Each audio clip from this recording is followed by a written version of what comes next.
welcome everybody. I appreciate the opportunity to come and address you guys today. We're excited to be here. We're excited for the legislative session to start. But more importantly, we're excited for all the moisture that we've been receiving the last few days. So it's helping us work on the Great Salt Lake, helping us work to solve some of those problems. As we work through a lot of these issues, that's, getting out of this drought will do more for us than anything else. And so we're on a good trajectory there. So I just wanted to bring that up with the snow and moisture that we've been receiving the last few days. So, over the last few years, the House Majority Caucus has came together as a caucus and put together our priorities. And this year, this interim, it's been more robust with more involvement than any other one that we've done before. And I think when you look at the content of it and you see what's behind it, and when you start to see some of the legislation that comes out, you'll understand what I mean by that. It's been more inclusive. There's been more groups involved, more members of our caucus involved, which then transcends into the public for more public involvement. We love that. That's what the House of Representatives is for. We're the Vox Populi, the voice of the people. We are the body closest to the people. It's something that we take seriously. Our priorities that we're going to share with you today are bills. We have members working on every aspect of these top priorities. And it really truly is our caucus as a whole coming together. So I want to thank our caucus as a whole, our vice chairs and our chairs that have been working on this throughout the summer, and all of our representatives that have stepped up to address the needs that we are facing. And we're at a pivotal time in the state's history. And as we transition from a small state to a medium-sized state, the decisions that we make today will have generational impacts. And so, the House of Representatives is the body that's closest to the people. Therefore, we deal with more of the day-to-day, what's popular at the moment stuff, because that's where we're hearing from our constituents. But it's more important that we don't forget the long-term needs of the state as well. Our heritage that's built in us, where we come from, our history's done that forever. I'm grateful for former legislators and former bodies, legislative bodies, that didn't just think about the short-term goals of the state at the time, but they looked long-term. And that's also one of our main focuses, and we're committed to that. So, and that's what these priorities really lay out. So with that, I'm going to turn the time over to our good majority leader, Representative Moss. Thank you, Mr. Speaker, and I'm glad I'm not the only one that has a hard time saying that Vox Populi, the way we say it. But I think that's important to say that we really do see ourselves as the voice of the people. And the fact that we do run for re-election every 2 years and have smaller seats, we are constantly talking to our constituents and making sure. When we did go through this process this last summer, as our Speaker was mentioning, we did have a lot of input from our caucus. And our members, we asked them, what are the biggest issues? What are the biggest challenges that we're seeing in the state today? And what can we do to help them? And so that's what came as a result of that, these priorities. And really we broke it down into 4 buckets. The 4 areas we're focusing on are Utah's people, Utah's resources, Utah's accountable government, and Utah's future. So starting with Utah's people, families are so important to this state. We are a very family-friendly state, and we want to make sure that we continue to create policy that makes this a family-friendly state going forward. We know there's some challenges that we're dealing with. Childcare is one that we hear about all the time. Looking for ways to create more access for that. Looking at how we can reduce regulation to be able to improve access for childcare. Also You know, we know a lot about the success sequence that we hear about, that if we follow certain things in order, graduate high school, full-time employment, marriage, raise children, you're much less likely to end up in poverty. And so we're going to continue to promote policies that support that. Another area that we're feeling a lot of pain, I think a lot of our state people are feeling the sting of inflation and how much that's affecting us. And over the last 3 years, our state has cut $1.15 billion to give the dollars back to the state. We want to continue to promote a business-friendly state, a family-friendly state. Health and well-being, we want to find ways to limit regulation, reduce regulation, and getting more people access to health care. Students and teachers, Representative Wilcox, who's here with me, has worked tirelessly on finding ways to make sure that our schools are safe and that these students feel like they're safe when they go. Looking for ways to reduce costs for parents around school fees. Representative Strong has been working on that, and we want to continue to push that effort. And also making it a more desirable thing to be a teacher and looking for ways to create more innovative pathways into the teaching profession. The next step we talk about is resources, and we know this is also very important to our state. Water, as our speaker just mentioned. We're very fortunate that we're having a lot of snow coming, but we need to continue to work together to find ways to conserve and coordinating efforts across the state. Energy is another issue that we care a lot about, and making sure that we can provide reliable, affordable, dispatchable energy is a very important part for our state, and we're going to be working on a state plan. Representative Albrecht and Jack are working on that. And then finally on the resources, lands is very important. We want to continue to fight for our lands and be able to have access to our lands. The next piece of our four different categories is accountable government.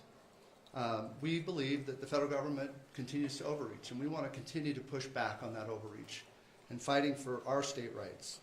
Internally, we want to make sure the government's more efficient, finding ways to cut waste, finding ways to do things more efficiently. Public safety is also very important. How do we make sure that our citizens feel safe? There's a number of efforts that are around that. On higher education, and I know we've heard a lot about this, but making sure that our campuses are free to be able to express your opinions and not have to worry about whether or not you're going to be scrutinized on that. We want to make it inclusive for everyone. In addition, we want to make higher education more nimble, more innovative, lower costs for our students. And then finally, we want to look to the future. We're looking for innovative solutions to big problems. One of those is housing. There's some incredible innovative things that are happening in the housing space, and we want to continue to find ways to adopt and innovate and reduce regulation to help streamline that process so we can get more affordable housing. Transportation, obviously, is always a big one for us. We'll continue to put a lot of effort into transportation. And then finally, around technology. We know there's some incredible things happening in technology.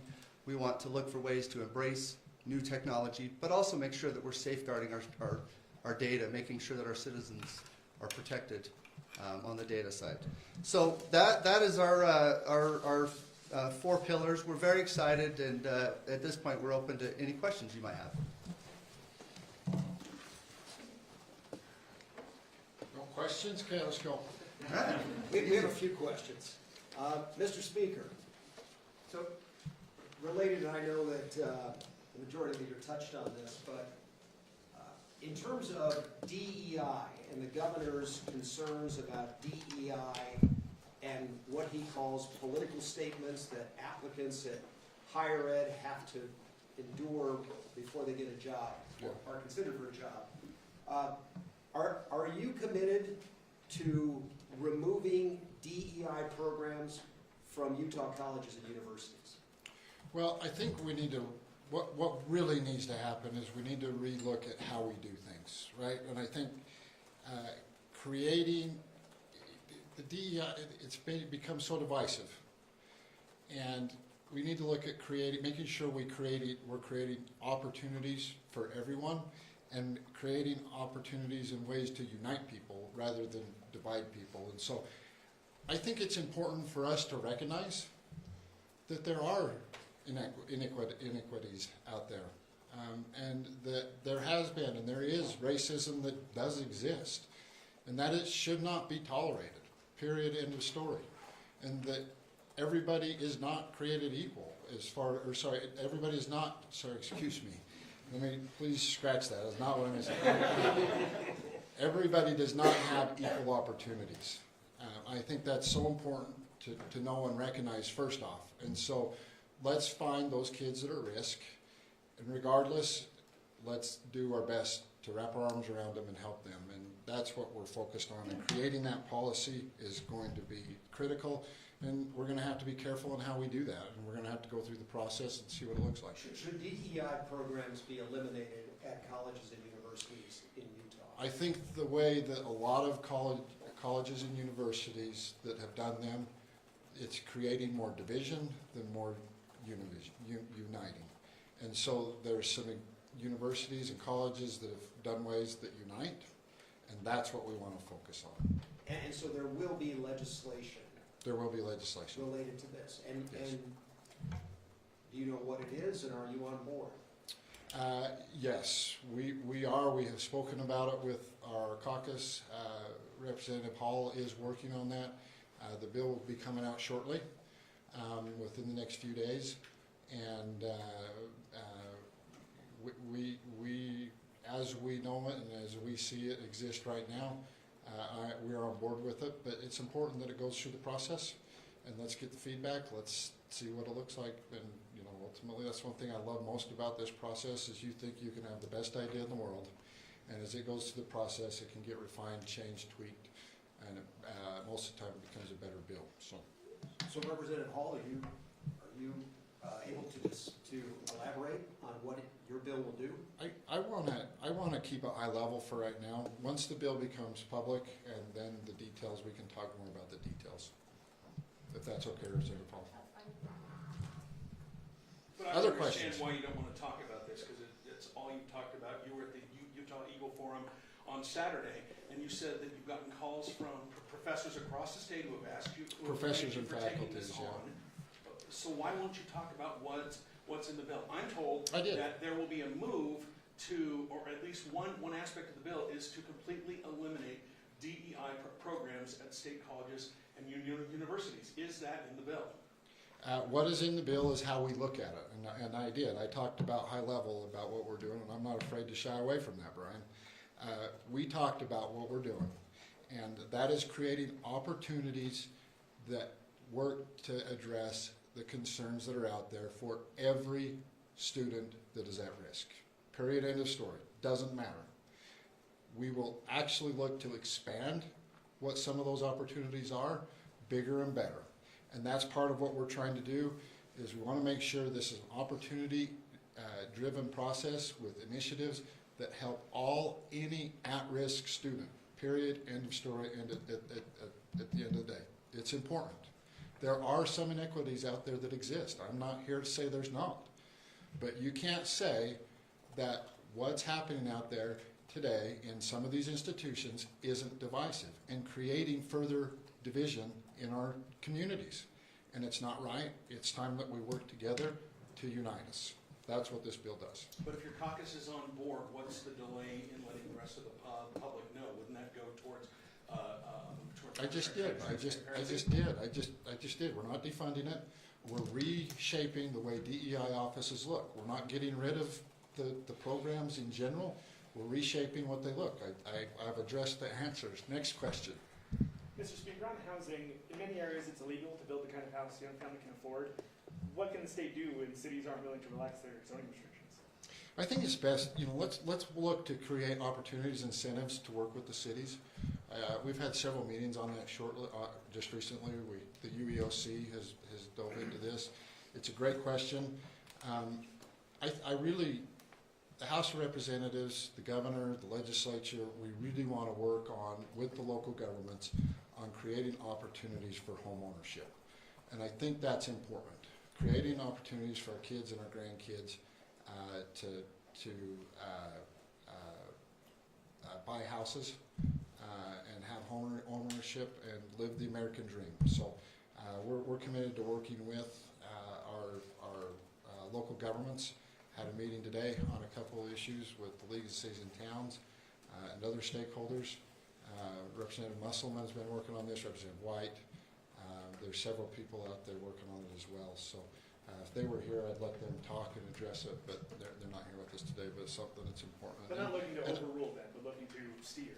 Well, I think, again, it comes to the collaborative approach that we like to work with in the state of Utah, and the UEOC is a great example of that. If we can work collaboratively together with our local governments, we're going to get better outcomes. So that's the goal. Speaker, is DEI addressed specifically in the priorities outlined in this booklet? And if so, can you show me precisely where that is? I saw some generalities in there about concerns with higher ed, but I didn't see anything specific to diversity, equity, and inclusion.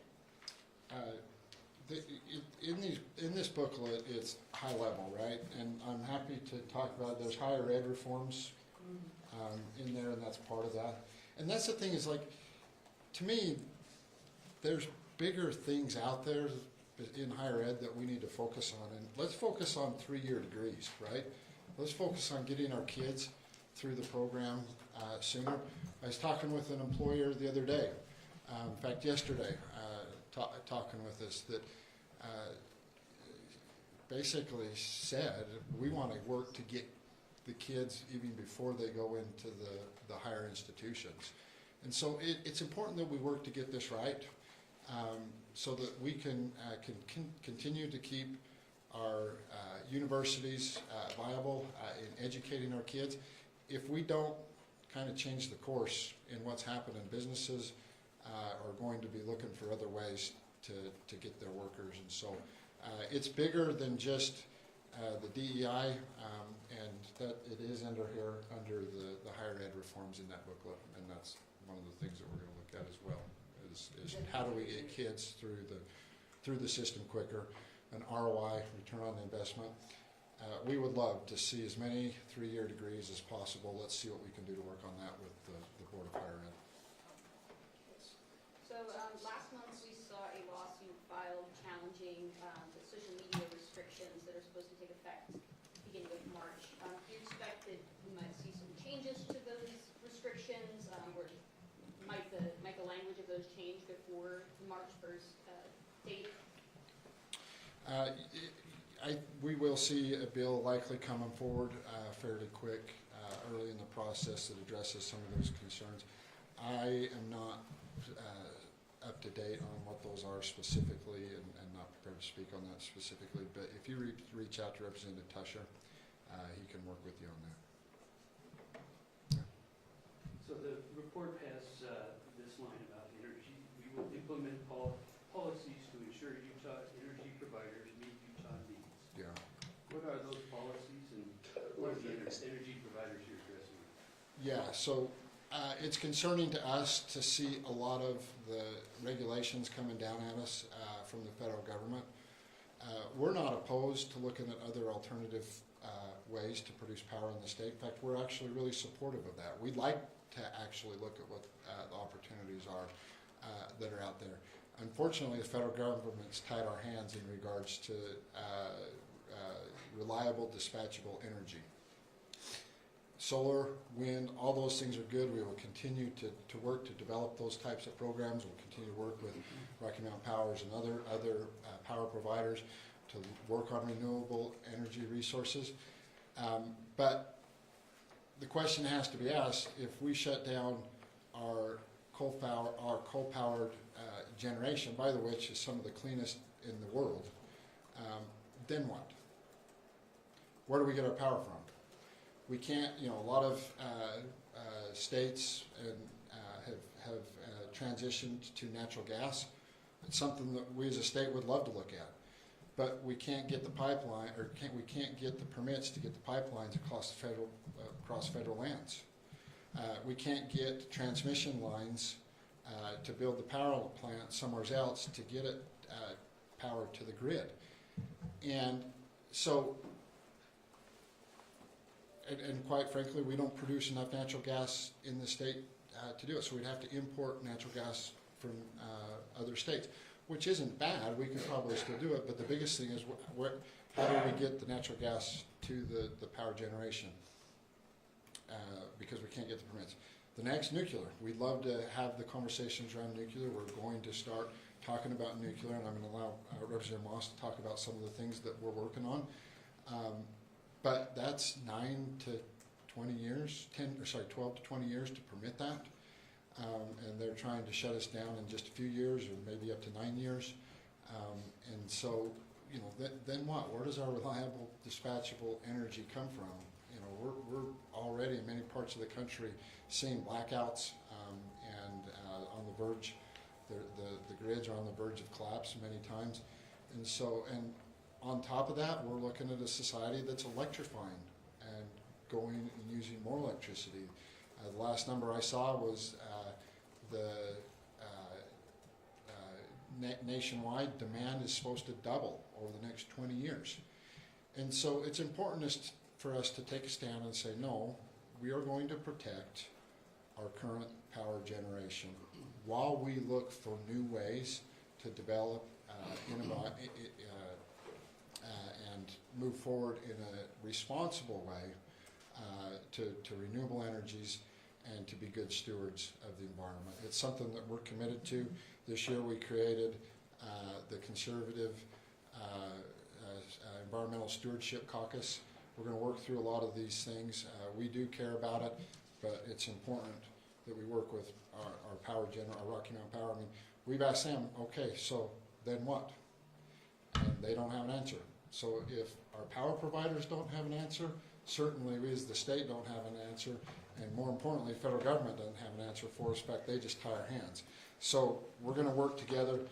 I'm going to let Representative Moss talk about some of the things that we're working on so that we can be innovative. Can I just follow up with one question?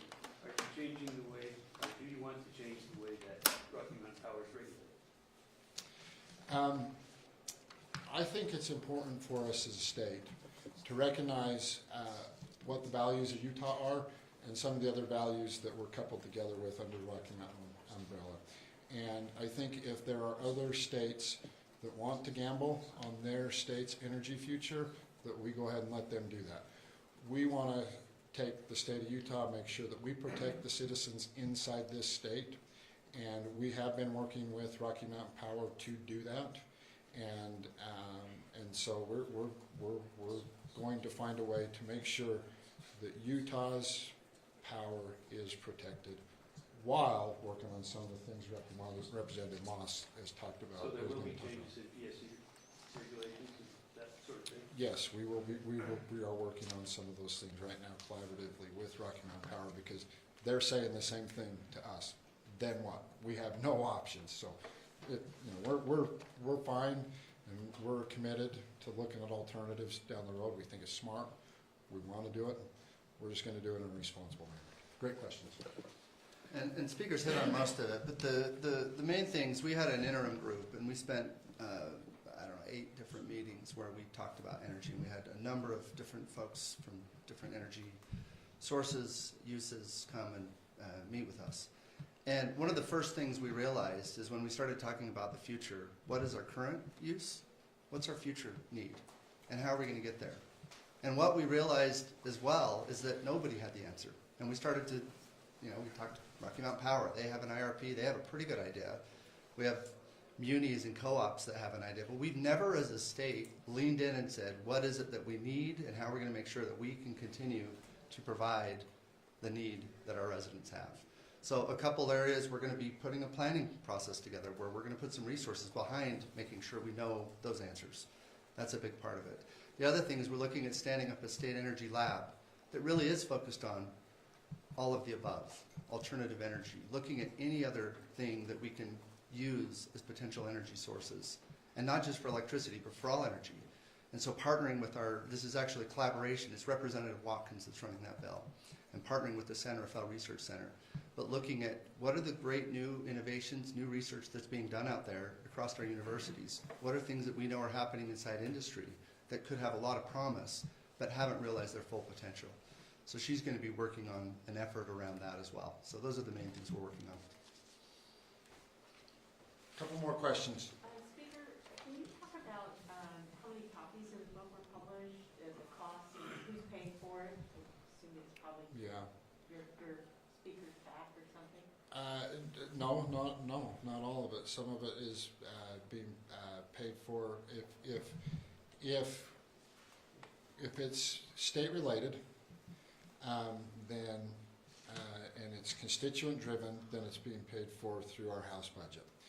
If a representative wants to use it for campaign purposes, then that is available to them, but they have to pay for it through their campaign funds. So that's the way we've divided that out. And what's the cost of that, and how many copies? I couldn't tell you, but I think, to me, again, I think restoring, one of my main priorities, Lisa, and I'm glad you asked, is citizens of the state and the nation are losing faith in their government. And it's easy to see why, right? I mean, it's easy to see why. And so I really want the House of Representatives to be closest to the people and to spend the time engaging with our constituents and printing booklets and talking about the priorities, the biggest needs facing this state, getting their thoughts and ideas back and forth, I think is crucial to earning some of that trust back. And it's what not just myself as a speaker is committed to with House Representatives, but it's something that the House Majority Caucus has talked about, and we take it seriously. We're going to implement some other changes in regards to our committee times. We're going to try to make sure that we have a little more open time for public input. Our committee chairs are committed to this. You know, certainly we're busy, but if someone takes the time to come up to the Capitol, we want to give them more than just 1 minute to talk to a bill if we can. You know, so we want, it goes beyond just what I mentioned. I think it's a broader scale, and this is part of that fits into that broader scale is constituent outreach and engaging the public. And I think that's how we can build trust as a House of Representatives with our constituents. Mr. Speaker, a couple things. Yeah. Another item related to education, well, not education, to minors and social media use. So the new rules are to come online in a couple of months. Does the legislature, do you think there is a need this session to address those rules, any new issues related to the lawsuits?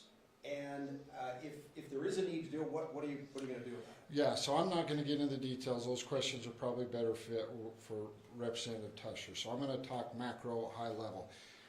Look, it is no, I mean, the numbers that I saw come out in regards to advertising that's being made off of targeting to our youth, it's a problem.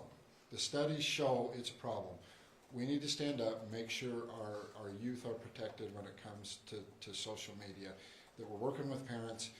Representative Welton has a great idea that I've spoken with him about. Who remembers the DARE campaign of the drugs during the drug use during the 90s, I think it was, where you saw the television commercial and the egg gets cracked to drop on the frying pan and says, "This is your brain on drugs." We all remember that, right? And so if we can do an education campaign as well to educate parents and just remind them, I think, one, educate them on how damaging we know social media is. And it's not just social media, honestly. It's just staring at a pad or a tablet all day and not interacting with each other and and developing those social skills. And so if we can develop a campaign that is education driven and reminding our parents to, hey, put down the iPads, make sure your kids put down the iPads and focus on developing the social skills and engaging and doing things together as a family. I think that's something that we can do as well. It's something that I'm guilty of it, to be honest with you. Luckily, I have a great wife that smacks me upside the head every once in a while. Says, "Hey, put your phone down." And I need that reminder, and so on a constant basis. But I think educating parents of the harmfulness of it, and then reminding parents to focus on the kids and put down the iPads, I think is a great way to address it as well. But we're confident to the legal part. We are confident in our positions, and so Related to the lawsuit. Related to the lawsuit. Now, that again, we want to be collaborative with the social media companies. If they want to work together, we'll work with them. But the number one thing is to protect our kids, and so not their pocketbooks. That's what's coming first. Will there be a tax cut this year? If so, what kind and how much? Well, so far, the EAC has set aside $160 million for a tax cut. I think that's a realistic number. I think it is important. You look at what inflation has done. I heard on the radios a couple days ago that, and I could be a little bit off on this, but it's close to this, but roughly inflation has about doubled what wages are. The increase in inflation has almost doubled the increase in wages. I can tell you it's probably one of the biggest things I hear about with our constituents is just the cost of day-to-day lives. And going to the grocery store. I know, and I'm going to read all your papers, that $160 million is just a little bit of a tax cut, right? A couple dollars per month or whatever it may be. But if you take cumulatively what we've done over the last 3 years, of almost $1.2 billion in tax cuts, you look at what the citizens of this state will have to be able to decide if they want sales tax on food or not.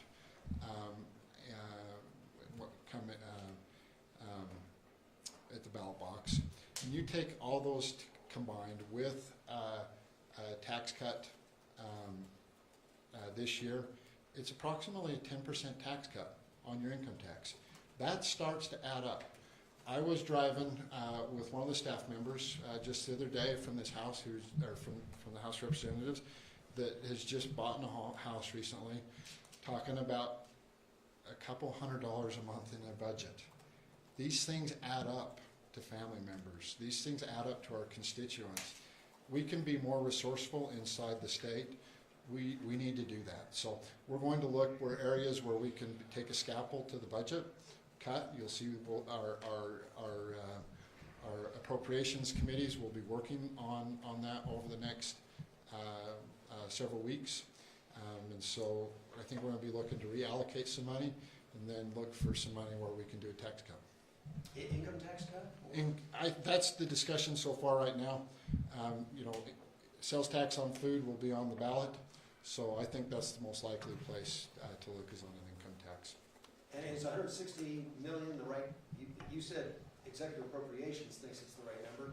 Do you think it's the right? Well, Brian, as you know, we don't know what the revenue projections are yet. So it'd be irresponsible to ask that question or to answer that question. Based off the information we have right now, that's what we've decided to look at.